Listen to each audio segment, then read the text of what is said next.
UPN Veteran Yogyakarta bersama PT Pertamina EP menggelar fokus group discussion bertajuk pengembangan model bisnis pengelolaan sumur idle dalam rangka optimalisasi produksi minyak untuk memberikan kontribusi menuju produksi minyak 1 juta BOPD pada tahun 2030.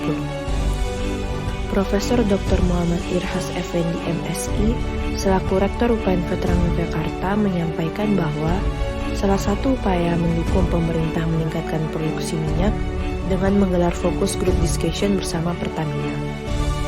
UPN Veteran Yogyakarta punya posisi strategis karena migas jadi salah satu ikon di perguruan tinggi kami. Kami ada potensi dalam mengembangkan migas nasional, kata Rektor UPN Veteran Yogyakarta, Muhammad Irhas Effendi dalam keterangannya pada hari Kamis tanggal 10 bulan 11 2022. Irhas menjelaskan, saat ini produksi minyak masih sekitar 650-an ribu BOPD. Alumni UPN Veteran Yogyakarta pun didorong ambil bagian dalam mewujudkan hal itu. Gap 350 ribu BOPD ini harus dicari jalan keluarnya sehingga target 1 juta BOPD bisa tercapai. Kami perguruan tinggi yang dikenal punya potensi dalam pengembangan migas nasional akan berupaya memberikan kontribusi di sektor ini, katanya. Menurutnya, dengan mengaktifkan kembali sumur idle yang diharapkan bisa mendongkrak pendapatan nasional dan daerah.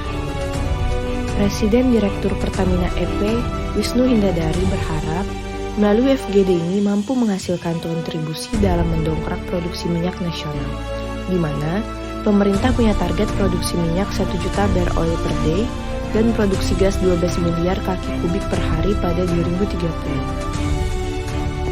Julius Wiratno selaku Deputi Operasi Satuan Kerja Khusus Pelaksana Kegiatan Usaha Hulu Minyak dan Gas Bumi atau SKK Migas menyampaikan beberapa upaya telah dilakukan pemerintah dalam mendorong produksi untuk mencapai target di 2030. Selama tahun 2022, upaya-upaya yang telah dilakukan diantaranya pelaksanaan program Work of Fuller Service dan drilling sesuai target, akselerasi program penambahan produksi atau filling the gap.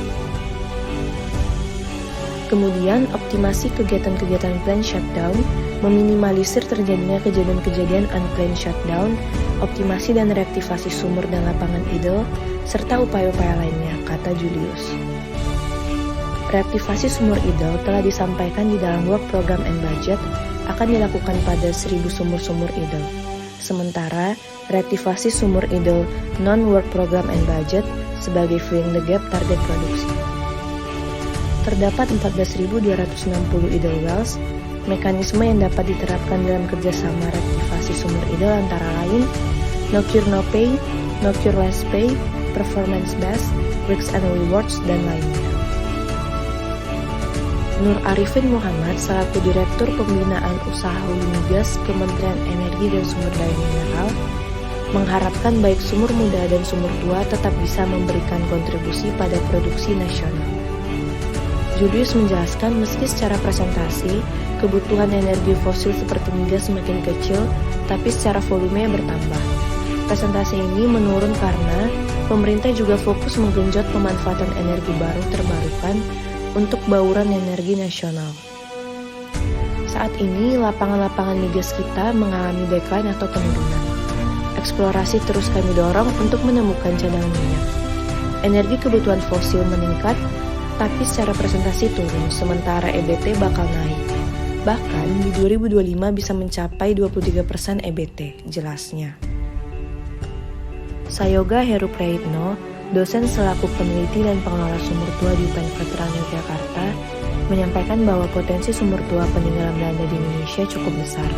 Diketahui, ada sekitar 13.000 sumur tua di Indonesia.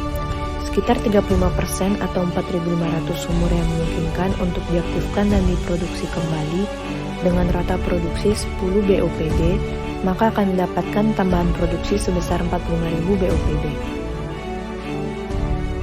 Ia juga menambahkan optimalisasi produksi sumur-sumur idle perlu dikembangkan model bisnis atau model kerjasama yang sudah ada, yaitu kerjasama KSO dan kerjasama pengelolaan sumur tua oleh KUD atau BUM. Untuk mendukung target produksi minyak 1 juta BOPD pada tahun 2030, salah satu program kerja SKK yaitu reaktivasi sumur-sumur idle. Untuk itu perlu sinergi dan kerjasama antara UPN Aluminium Veteran Yogyakarta SKK Migas, dan PT Pertamina EP.